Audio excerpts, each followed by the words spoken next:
Welcome to the Navigator podcast. Hello and welcome to Module 25, Project Scheduling.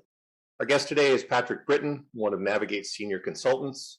Patrick has over 25 years experience in the audiovisual and visual communication industry, working for large and small systems integrators in roles covering all facets of the industry, from sales to project management to general manager and CEO.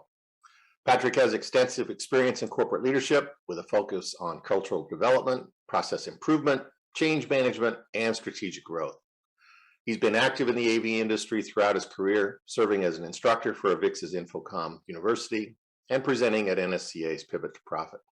He also continues to work on his own professional development, including earning a CTSD certification and Six Sigma Green Belt. Patrick has a passion for helping both individuals and organizations realize their full potential. So one, I'm excited to have you as a senior consultant, and two, here on the Module 25. So thanks for joining this module on project scheduling, a topic I know that both of us are excited to talk about, and just it's important. Absolutely, Brad. Thank you very much for having me. Great to be here. You're welcome. So we both share and understand with the importance of project scheduling. So let's start with that. Why is it critical from the number of roles you've been in to actually do planning and scheduling? So good project planning is critical to the success, not just of the project, but of your business as well. So with a solid project plan, you can forecast your expenditures on equipment and labor, as well as your billing, which is important to a business as far as cash flow goes and incoming revenue. You can identify potential points of risk to the business and to the project, and you can really help guarantee its success and help be proactive rather than reactive to the project steps along the way. So, I view it as moving forward without a project plan is kind of like setting out on a journey without having any thought as to how you're going to get there. So, you may reach Los Angeles if you start driving west and following the road signs, but you might take a lot longer and spend a lot more money. And if you talk about managing and scheduling the portfolio of projects, that's like trying to plan to meet 6 of your buddies out in LA and nobody having a plan to get there. Some of you will show up, some of you won't, and quite frankly, you'll probably all never be there at the same time, and you'll all be broke in the process. Well, that's definitely driven in this realm. We have both projects, but also companies are running multiple projects all at once, sharing a resource pool. So what I find is when I ask ops managers and project managers to show me their schedules, they often show me a resource calendar, which drives me crazy. So what do you see the differences between those? And then, are they both needed? Are they distinct? Does a resource calendar actually, make a schedule? I can't agree with you more, Brad. When I look at organizations, many of them have a pretty good resource calendar. They know who works for them, and they do a pretty good job of filling names in under dates. And I think they're both very vital to a schedule. And quite frankly, the resource calendar is, in my opinion, part of your project plan, your project schedule. So the project schedule is really a tool used to identify key dates and milestones of a project, their duration, and really it helps you identify things that must come first in order for you to move forward and for the project to be successful. So the project schedule is the what and the when. The resource calendar is part of that project schedule, and it defines the who. Got it. What people am I going to have on this project during these different phases and helping me meet these different milestones? And I think the thing that a lot of organizations forget is that projects change. We all complain about the project schedule changes. This part of my project got moved out. Well, once we create that project schedule, once we update that resource calendar, we have to update the entire project schedule regularly so we can set new milestones, set new events that need to happen prior to our engagement in the next phase of the project. So it requires a lot of work, but you have to have and maintain both a project schedule and a solid resource calendar. So thank you. From your experience, and again, you've been a PM all the way through CEO and then regional management. How did you find it? I always find it difficult, but how did you train your PMs to actually shift from that kind of reactive, I know what's going to happen this week, to I'm going to look out 6 months? I mean, how do we explain the difference, or what were some of your tips and tricks to get people to plan? Well, in fairness, Brad, I think in honesty, not fairness. Pause.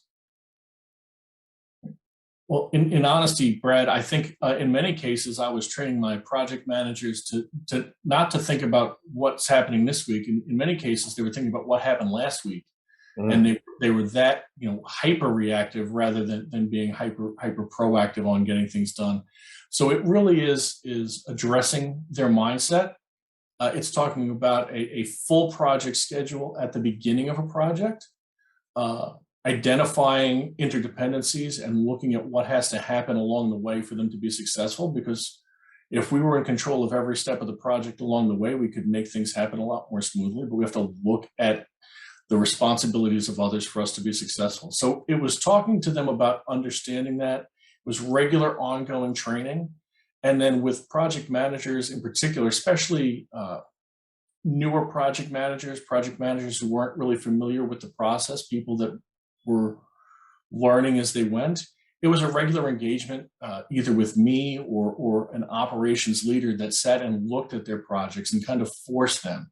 Hey, here's your upcoming projects. Here's your entire list of projects.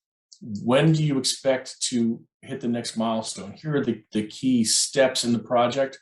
When does that happen? And then talking them through what are the risks. And I found that over time, after 3 months or 6 months, those meetings shifted from me interrogating them about the status of their projects and what was coming next, to them leading the conversation and walking me through. And it really is, it's muscle memory, and you have to build that muscle memory by doing.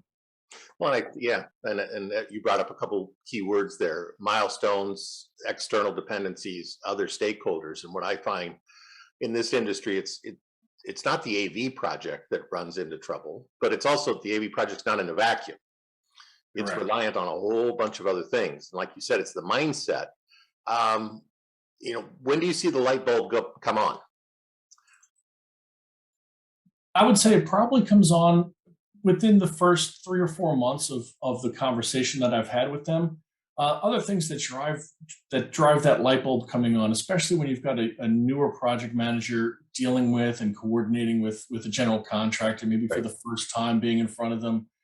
They're often intimidated by the general contractors, fist banging on the table and pushing things, and they're afraid to push back. And they're afraid of what the reaction might be if they notify them that there's an interdependency that hasn't happened and we're going to be pushed out. So getting them to be comfortable having those difficult conversations with internal and external teammates, whether it be a general contractor, an electrical contractor, or somebody else on the team. Often for a project manager, that might be the salesperson. Letting them know that something's not happening 100% as expected, but here's the reason why, and here's what the next steps will be. That's really when you get them to go, oh, I can share news that's not great if I can tell them what's going to happen next. And in order to do all of that, I have to be looking forward at the life cycle of this project and what the next steps are, not just the next step, but the next 3 or 4 steps. It's exactly like playing chess. Yep. And you got to know that the horizon, and the horizon to me is not a week, but it's several months out. Absolutely. Awesome. What we always bring up a book. What current book are you reading? Business book, or I'll just say life book. Some people bring up different books, but what book are you reading? What are you learning from it? And what would you like to share? Great. So the one that I'm reading is one that I'm rereading. It's called QBQ, The Question Behind the Question, by great George book. G. Miller. It's a short, easy read, but it's really about self-accountability.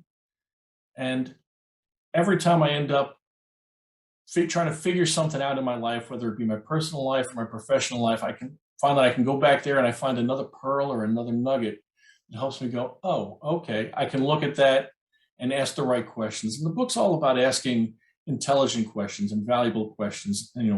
What could I have done differently? Not why did this go wrong, but what could I have done differently to cause a better outcome? It's not about why, it's about what and how could I have done something differently. And the word I is in pretty much every one of those questions. Not why did Brad do this to me, but what could I have done differently to make this happen? Well, and I think ties right back into scheduling too. It's a personal accountability of the PM to really have that mindset. And I always, when I have discussions with PMs, it's not that the schedule went awry, because that's called life. It's that they didn't have one to even adjust. And it's that mindset of, with a plan, you can always adjust a plan. With no plan, all you can do is react. Absolutely. And you know what, Brett, I will tell you, one of the things I've experienced with a lot of systems integrators in particular is they've got a really good Gantt chart that they use often just during the sales process. I need to provide a schedule as part of my proposal. And it's really pretty and it looks nice, and they put it in the proposal and nobody ever looks at it again. So therefore, you're moving forward without that plan, and you may or may not ever end up in Los Angeles. Well, and I think, to close, it's more than just a PM conversation. Like you said, it's an organizational conversation, that we're labor-based organization running projects. Scheduling just has to be part of our DNA. Absolutely. And even folks on the team that don't need to be scheduled need to understand the importance of the schedule and the importance of a project plan. That starts with the sales team understanding what they need to share with the project team. But it also goes right down to the members of the team that are working in the field, understanding the criticality of what they're responsible for on any given day, and to the importance of providing good, solid updates back up the chain through the project manager and their operational leadership, so that we can be proactive on addressing any challenges that we face. Great. Well, again, thanks for joining Navigate. Thanks for your insights as always. I'm glad you're starting to share them with more and more of our customers. So again, appreciate the beginning of a great journey together. Looking forward to more of these, Brad. Thank you. You're welcome.